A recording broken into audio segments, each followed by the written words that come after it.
I love you, basil.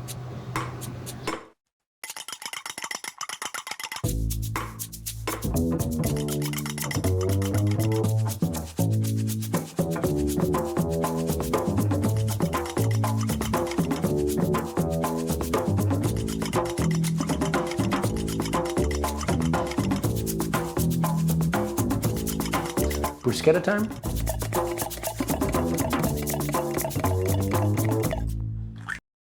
We have collected all of our bruschetta ingredients. I have them before me. We have our awesome Italian olive oil that's extra virgin. It's unfiltered and has a great color and flavor to it. Our Italian basil. Many different kinds of basil are in existence, but the Italian basil is the one that is needed for bruschetta. Fresh garlic. We have a wonderful fresh baguette that we just got. Some great heirloom tomatoes from the local Dos Brisas farms just outside of Houston, Texas. So we are about to cut up our bread, we're gonna cut up our tomatoes, we're gonna cut up our garlic, and we're gonna tear our basil apart, throw them all together with some oil, and we'll be ready to eat. First off, it's time to pick up the blade. The knife is very important in this recipe. We are going to take our baguette and slice him up.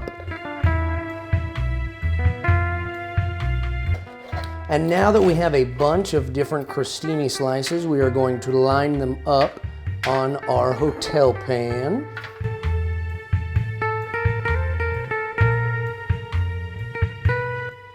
And we're gonna put these little slices of bread in for 7 minutes to bake on in the oven and get nice and crunchy. Now it's time to switch from our bread knife to our chef's knife. We're gonna start cutting up our tomatoes, and the key is you wanna cut them up real small so you can get all of the little pieces of everything together on each bite of bread. We're gonna go around the top of the tomato. When we get here, we're gonna cut the stem off.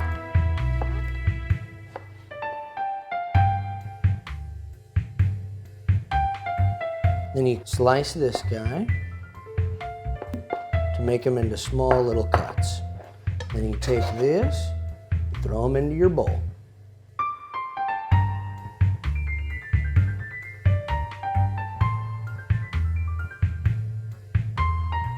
Now that we have all of our tomatoes in our bowl, we're going to add the garlic.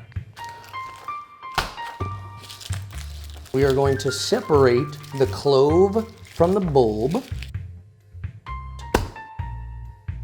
There's a very interesting chemical process that happens whenever fresh garlic is taken away from its skin.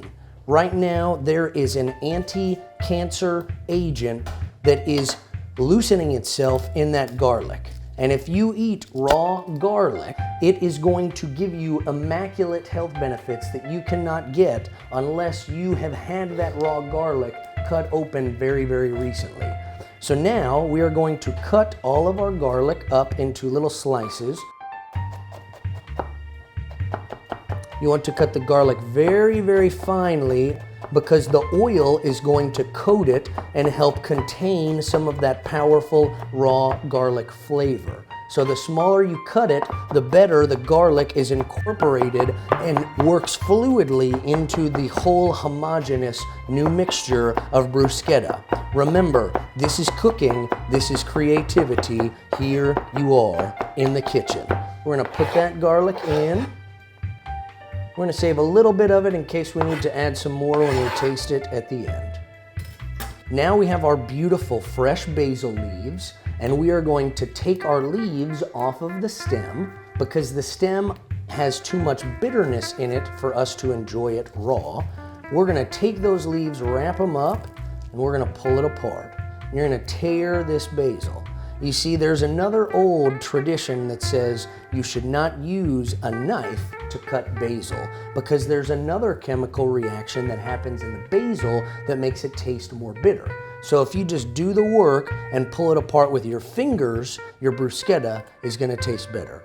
Here is our awesome extra virgin olive oil with so much great flavor to it. And we are gonna put a very, very healthy amount of olive oil into this mixture. Here's our salt we're going to add. Now we're going to mix him all around. Oh yeah, work it good. Get all those flavors together. We're going to let him sit for just a few minutes and then we're going to taste him. Here come our toasted bread points out of the oven. Perfectly crunchy, so that way the oil and all of the juices from the bruschetta will sit nice and evenly on top of the bread, and it won't make the bread super soggy. Now that we've let our bruschetta sit for a few minutes, we're going to take a little taste.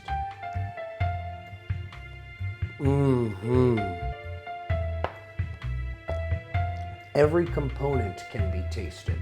The nice fat of the olive oil, the power of the garlic, the harmony of the tomato, and that beautiful scent and wonderful flavor of basil. Now, we're gonna take our bruschetta and we're gonna put it on top of our bread, our little crostini bites, our little toast points, whatever you want to call them.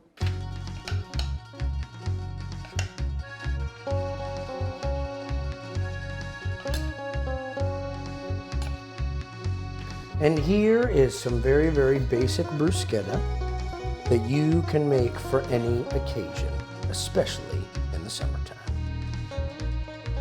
Come on now.